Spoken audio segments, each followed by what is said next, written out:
You first came to Aspen in, what, 1939? Yes. Yes, I came here when I was skiing up here in 39. I thought, this is the most beautiful place I've ever seen, and a ghost town which has never come alive.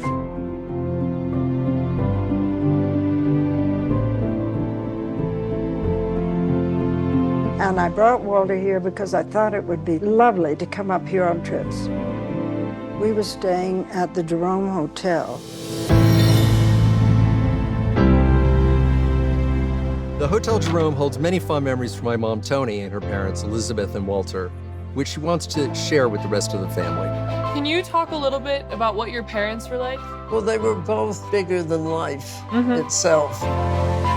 Walter and Elizabeth were voracious letter writers. The letters just went back and forth like crazy. I have a letter here about one of your first time skiing. Where did you find these?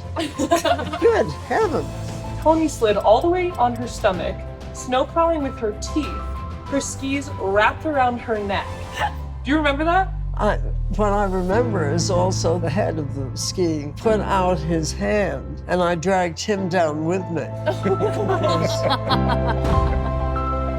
What was your first memory coming out to Aspen? Do you remember the trip out? We drove up, and my father started to unload all the bags in front of a house that had no roof, no windows, and he said, "This is your new home." I burst into tears. I think Nina may have thrown up. And Mother finally said, "Walter, that's enough." And he said, "Well, whatever we show them from now on is going to come as such a relief." Here's one.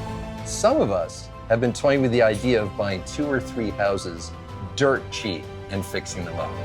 Dirt cheap meant probably a dirt floor with no plumbing, no heating, no nothing.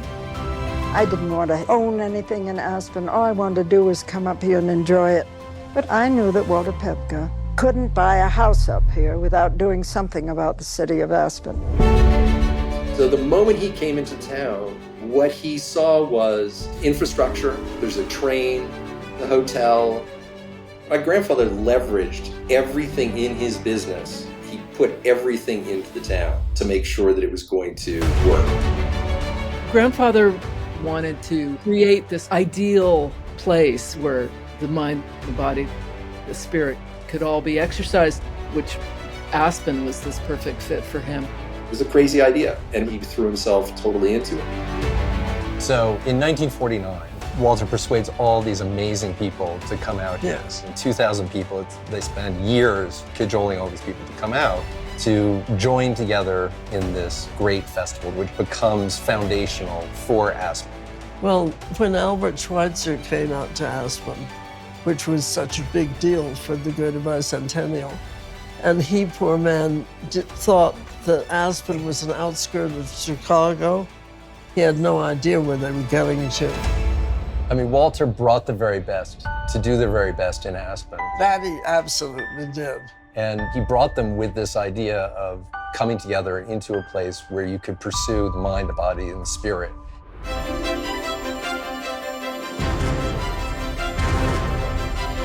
That first summer was such a success that the musicians demand to come back the next summer.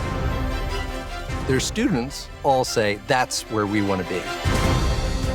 And at the end of that summer, the students looked at each other and said, hey, we want to come back next summer. And so what does Walter do? He says, let's start a school. And they started a school. I first went to the Aspen Festival all the way back in 1964. I am Condoleezza Rice. I'm a professor at Stanford. I was Secretary of State. I was a music student at the Aspen Music Festival School in 1972. The first time I was in Aspen was in 1993. I've been teaching at Aspen since 2002. My teacher taught here in Aspen for 29 years before I started teaching here. People of Aspen are so warm and kind and unbelievably supportive.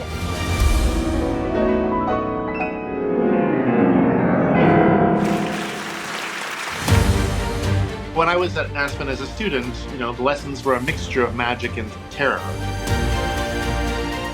We're teaching the students we're also learning from them. Don't rush. It's kind of amazing to be here and to think of who came before.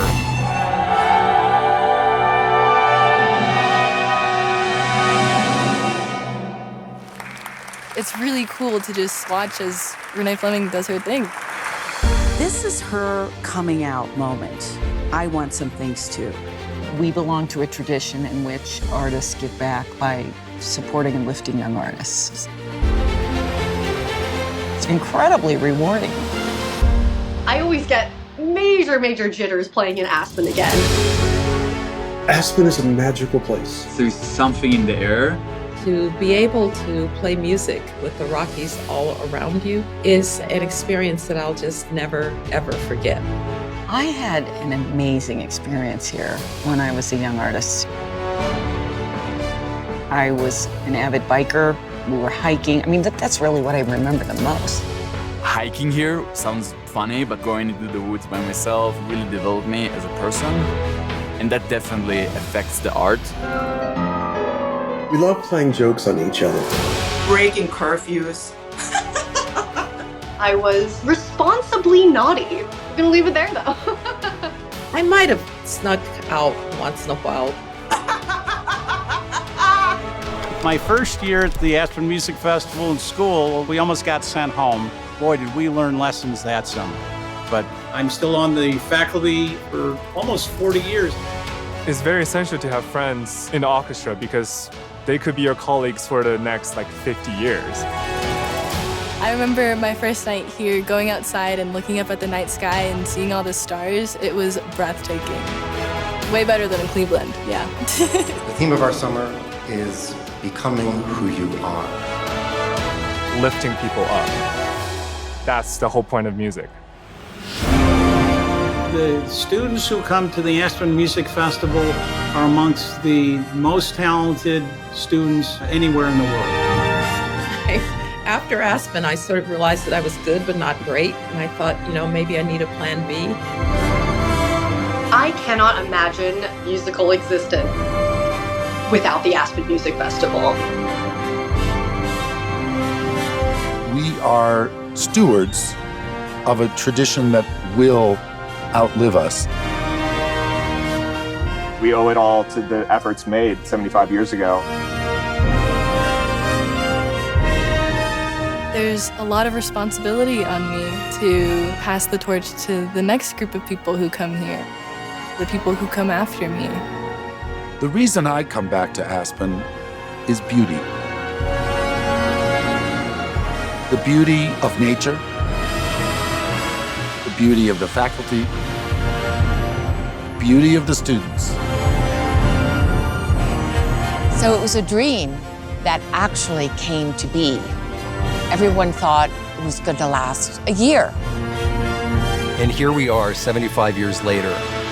As strong as ever. Because it is the anniversary, I want for us to remember Elizabeth and Walter Paepcke, who made all of this happen. We did it. We did it. And what's so delightful is there are now new people who have emerged who care deeply and profoundly. And I think in that my grandparents wouldn't help but be pleased. And to think Albert Schweitzer, 75 years ago, on this spot, said to be human is to be in a state of becoming and to be choosing who you are.